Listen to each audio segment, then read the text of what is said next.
if you've ever canceled plans and felt relief instead of guilt, if you've ever sat in a room full of people and felt more alone than when you're by yourself, stay until the end, because reason number 7 is the one almost nobody figures out about themselves.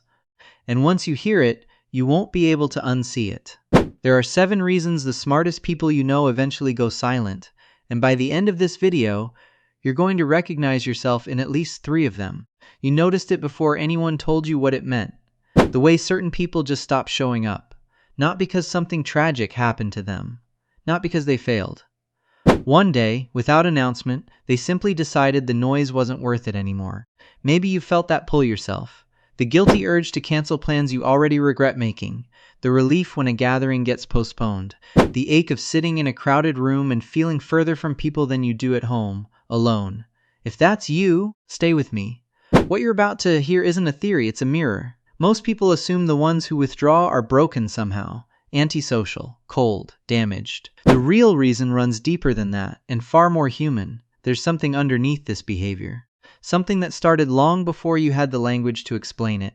And once you see it, your own silence will never look the same to you again.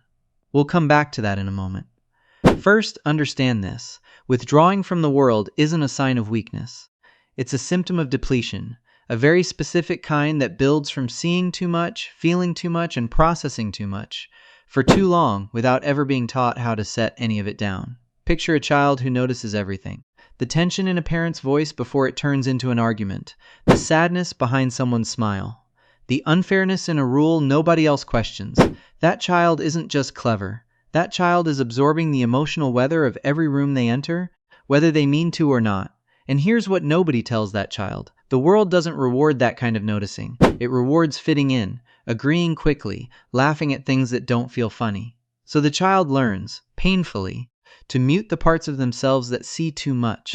That's the first wound, and it isn't dramatic. It's just years of being slightly too aware, in rooms built for people who weren't. You start performing a version of yourself that fits. You laugh on cue. You nod along. You shrink your thoughts down into sentences small enough for casual conversation, while your mind stays somewhere else entirely, turning the moment over, searching for what's really being said underneath what's actually being said. Nobody talks about how draining that becomes, and that's where everything shifts. Eventually, the mind asks a dangerous question. Why am I spending this much energy converting myself into something easy for other people to digest, when it costs me this much just to sit in the room? This is the moment high IQ individuals begin to disappear, not all at once, slowly. One declined invitation at a time, one early exit at a time, one relationship that fades not from conflict, but from a kind of mutual understanding that never gets said out loud. Here's the first reason, and it starts earlier than any of the others.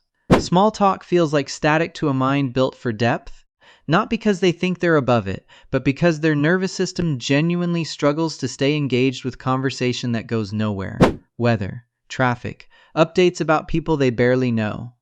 To most people, that's social glue. To a mind wired for pattern and meaning, it can feel like trying to breathe through a straw. So they retreat, not from people, but from the shallow end of connection. And in leaving the shallow end, they often lose access to the deep end too, because most environments never offer both. The second reason goes somewhere most people never think to look. High IQ individuals tend to carry a sharp internal standard, and it isn't arrogance, it's integrity. They spot inconsistency fast, hypocrisy faster. The gap between what someone says and what they actually do.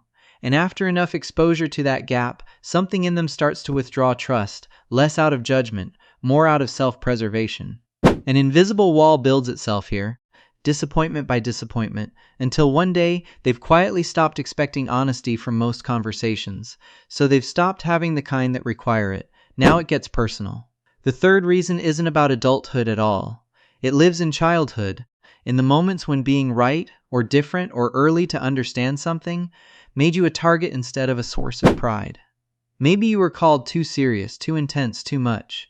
Maybe your insight made adults uncomfortable, so you learned to dim it, to make yourself easier to keep around. That's a survival adaptation, not a character flaw.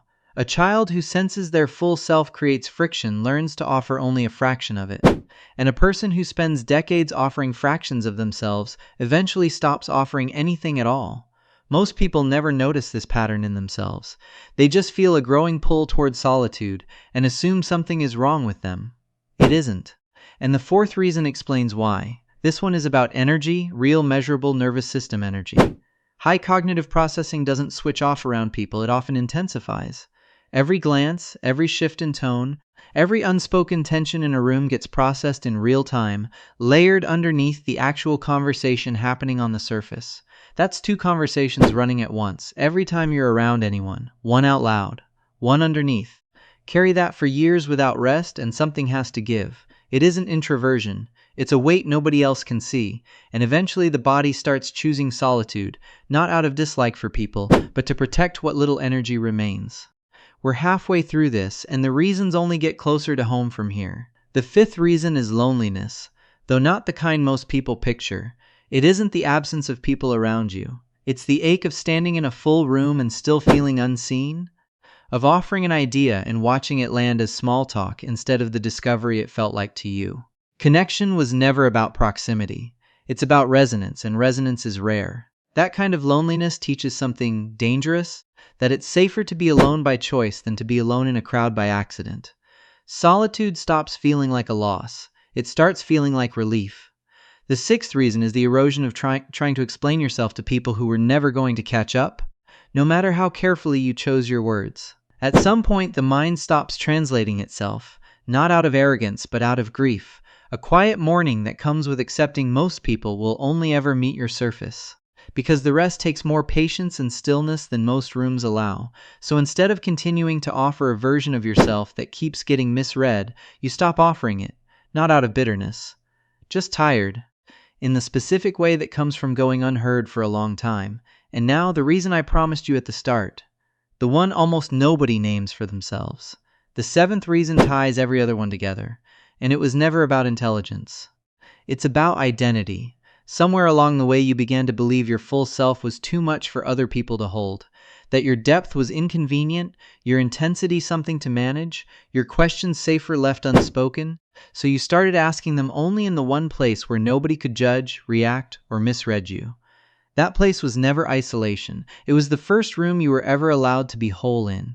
This is what most people miss about high IQ individuals who disappear. It was never about superiority, and it was never about disliking people. It was years spent trying to make yourself smaller and easier to digest, until the only place left to exhale was somewhere no one was watching. Here's the truth underneath all 7 reasons. You were never too much. You were simply standing in rooms that were too small.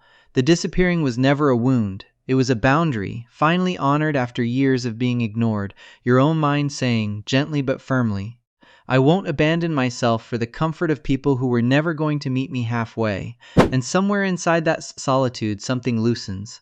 The need to explain yourself fades. The weight of translating yourself fades with it. What remains is steadier and more honest than performance ever gave you. You don't have to return to the noise to prove you're not broken. You were never broken. You were finally listening to yourself, maybe for the first time. That's the real story behind why the quiet ones disappear. Not to escape the world, but to finally come home to themselves. If even one part of this felt like it was written for you, tell me which reason hit closest to home. Write it in the comments, because someone else reading it might finally feel understood too. And if this gave you even a small piece of the clarity you've been searching for, subscribe, so the next time your mind asks a question no one around you seems to be asking, you already know where to come back to.